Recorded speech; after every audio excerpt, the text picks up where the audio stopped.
Amazon shares taking a pretty big hit today, falling on weak sales guidance for its very important holiday quarter. So what does this tell us about the state of retail heading into the holiday season? For that, we want to bring in Jerry Storch, Storch Advisors CEO and former Toys R Us CEO. Jerry, it's great to see you. Say Amazon guiding between 140 to 144 billion. The street was looking for 155 billion. But the question to you is, what does this tell us about the holiday shopping season? Could it potentially be weaker than maybe we initially thought? Well, I thought it's going to be weak for quite a while, and I think it's just confirming evidence of that. Retailers have mountains of unsold inventory from weakness earlier in the year, and they started all the holiday sales early.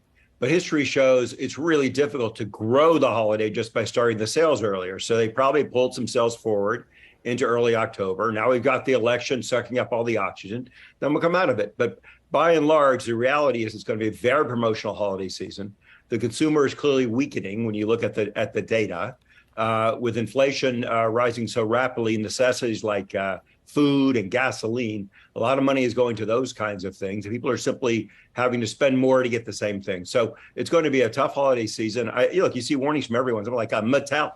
I mean, toys have always held up well during holidays, but they're saying they don't think so this year, that it's going to be pretty tough. And Hasbro already has reported some weak numbers there. So I think Amazon's number is just confirming that it's going to be a difficult holiday. Is that a positive consumer story and a deflationary story for the economy, Jerry? Well, if you mean because everything's on sale, that certainly works to some degree to do it. But what you're seeing is there's just massive numbers of units that are selling at this, at this very, diminished price, but it's not necessarily what people want.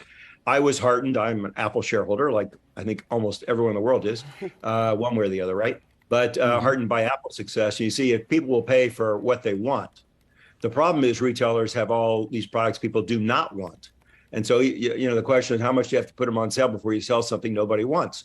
And I think we're starting to find out the answer to that. So I think it's going to be difficult regardless. It certainly had some deflationary impact that you have all this inventory that has to be cleared. But when you look at the data, it doesn't appear to be overwhelming this double-digit increase in necessities, in food. Gasoline, it's down versus where it was earlier in the year, but it's still up high double digits versus last year at this time. So you have a lot of and housing has gone literally through the roof in terms of prices, and obviously interest rates are rising by Fed intention. So we see the consumer having to spend their money on a lot of things other than holiday gifts. And from a retailer's perspective, they're also dealing with the stronger dollar, worker shortages. From your view, from the checks that you've made, have these situations improved at all, specifically the worker shortages?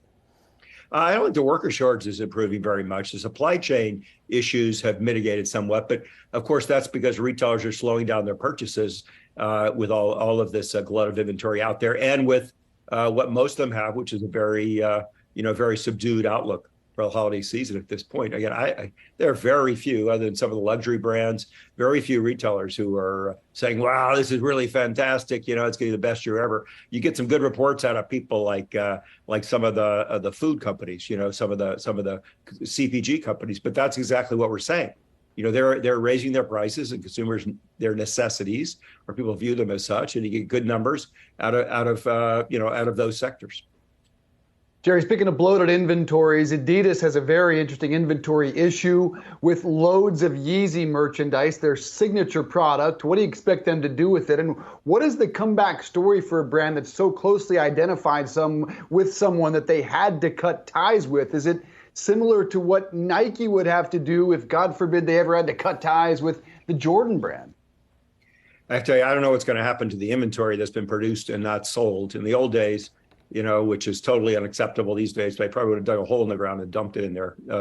That's happened more than once in the history of retail to an unsaleable product where it's just cheaper to dump it than it is to sell it. Maybe they'll try to strip the badging of it and sell it on ultra discounted channels. There's always somewhere in the world there's someone who will buy something, so they'll get rid of it. But it's basically worthless inventory at this juncture. Adidas has been struggling for a long time. That predates this issue. That Nike has been so clearly number one in the space and done so much better than they have, and this was one bright spot in their world. And they're going to have to take a clean sheet of paper and say, what are we going to do now?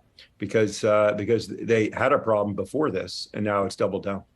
Well, Jerry, if you were the CEO of Adidas advising him right now, how would you navigate this issue? Because there is backlash clearly that Adidas had waited so long to cut ties with Kanye West. There was the hashtag boycott Adidas that was trending on Twitter last weekend. Do you think those types of, issues are going to linger here with the company for quite some time?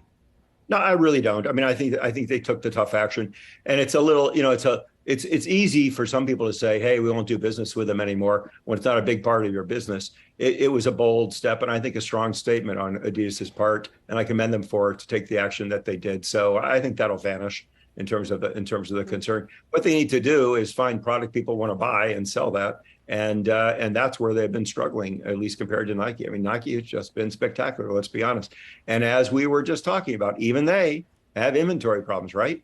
And they said, oh my gosh, we have all the stuff that didn't sell earlier, plus all the stuff we ordered that all came in at once, and now we're way over inventoried. So I think we're facing a very, very difficult period as we look forward here.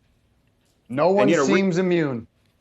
No, and when you look at it, I mean, it's not a surprise. I mean, we all took at least one economics course, right? And you can't just keep spending money and not expect it to generate inflation.